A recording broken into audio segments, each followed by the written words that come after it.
My daughter sold my grandmother's earrings without asking. What I did in response divided the family. That day, when I opened the old box and saw the emptiness inside, I wasn't even scared at first. I thought, I moved it. I forgot. I hid it somewhere else. I'm 52, and I've already learned not to jump to conclusions from the first breath. Grandma's earrings weren't family diamonds, nor anything particularly expensive. They looked ordinary from the outside. Old gold, dark cherry garnets, a barely noticeable unevenness on one earring. Grandfather had once accidentally stepped on them, and the jeweler had straightened them out as best he could. But for me, it was not a thing. It was a memory of my grandmother, who raised me with the feeling that even in the hardest times, a woman should retain at least something beautiful within herself. Before she died, she gave me the earrings and said, "Don't hide it from life, but don't give it to someone who only knows the value of gold." Then I laughed. I was 47, my daughter Portia was 22, and it seemed that all the great betrayals happened in books or in other people's families. Portia came home that evening, as usual, without calling. She had her own key. She dropped her sneakers in the hallway, went into the kitchen, and opened the refrigerator. "Mom, do you have anything to eat? I'm hungry. I've been on my feet all day."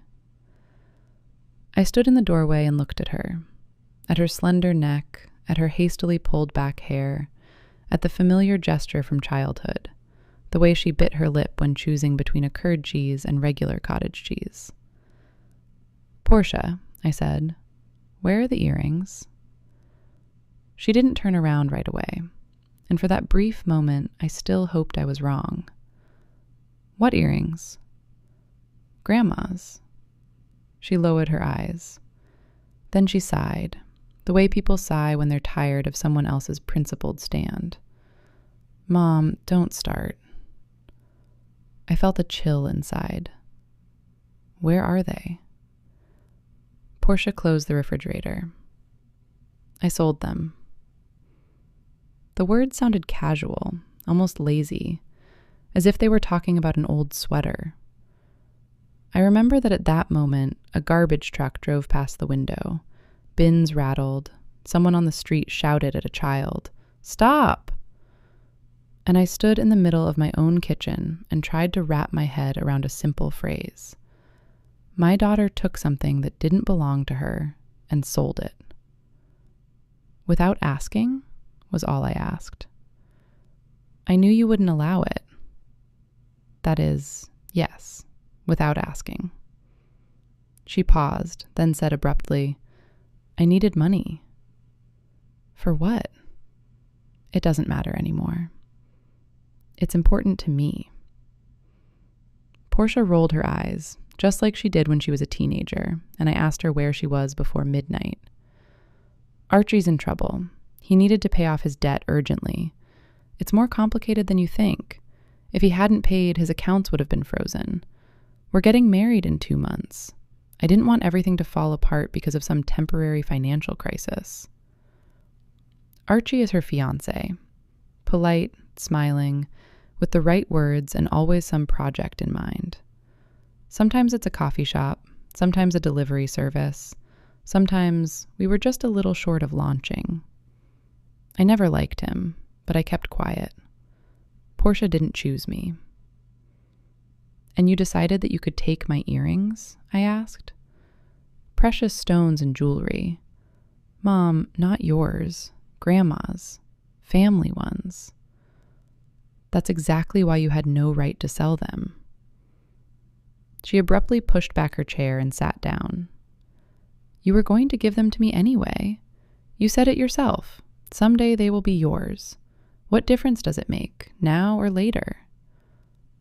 "The difference is that to give and to steal are not the same thing." She turned pale. "Are you seriously calling this theft?" "What else is it called?" Portia stood up. "Oh my God, it started. It's like I've taken everything out of the house. I didn't sell them for a fur coat or for a vacation. I was saving the situation. For the family, by the way. Family." "For what family?" I asked quietly. The one you haven't created yet? Or the one where you decided it was okay to take from your mother without asking?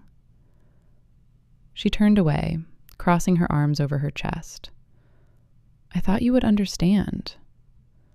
And this is what hurt the most. Not that she took it, not that she sold it, but that she was sure I would understand. So, I myself once taught her that my feelings can be ignored if she has an urgent need. That love is when a mother swallows and remains silent. Where did you sell them? I asked. Mom. Address. I won't tell. Then listen to me carefully. You have 24 hours. Put the earrings back, or I'm going to the police. Precious stones and jewelry. She burst out laughing. Nervously, angrily. Are you crazy? Because of the earrings? Not because of the earrings. And because of what? Because of principle? Because of Grandma's dust in the jewelry box?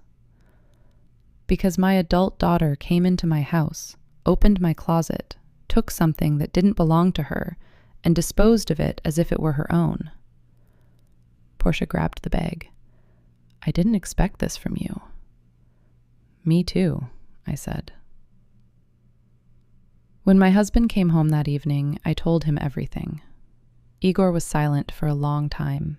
Then he sank heavily onto a stool and rubbed his face with his palms. Portia's wrong, he said finally, but the police are too much. Isn't it too much? Pretend nothing happened? She is a child. She is 27 years old. She's panicking. Before the wedding, with this Archie, with the debts, well, she made a mistake. Who hasn't?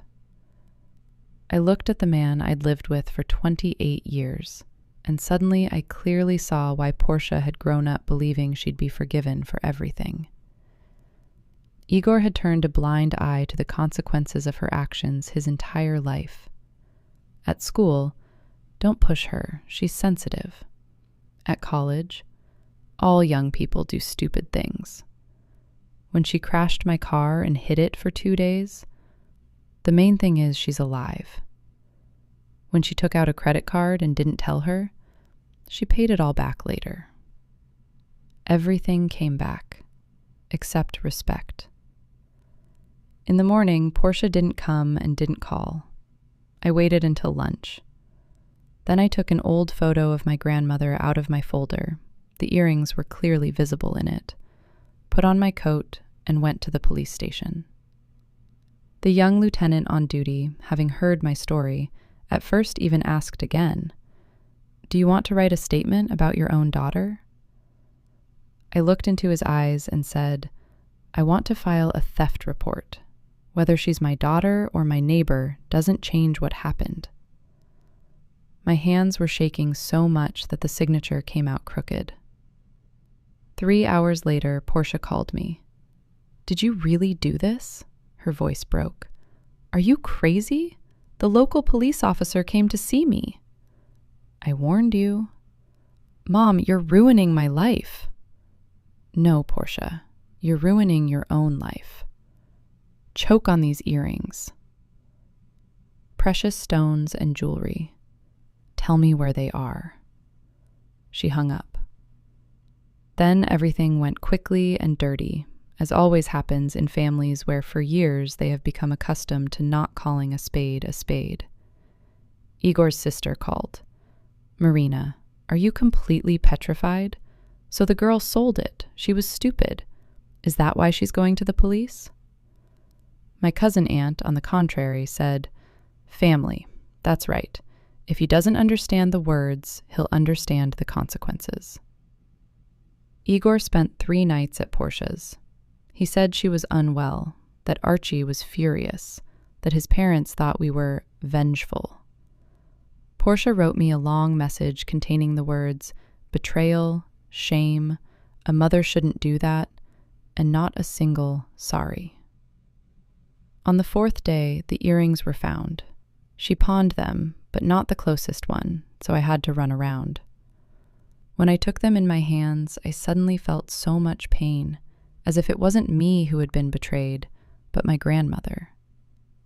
The case could have been brought to a conclusion. Formally, yes.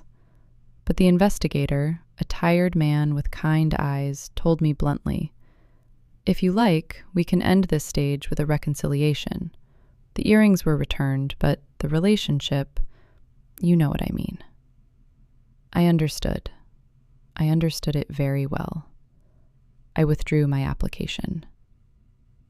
And in the evening, she gathered her family at her home. Igor, Portia, Achi came.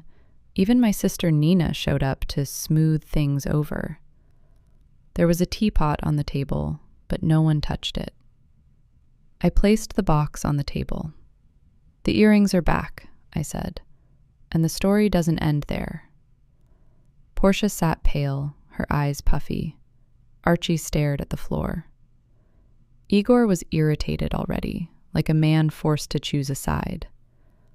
"I withdrew my complaint," I said, "not because I understood and forgave everything, but because I don't want my daughter to have a criminal record.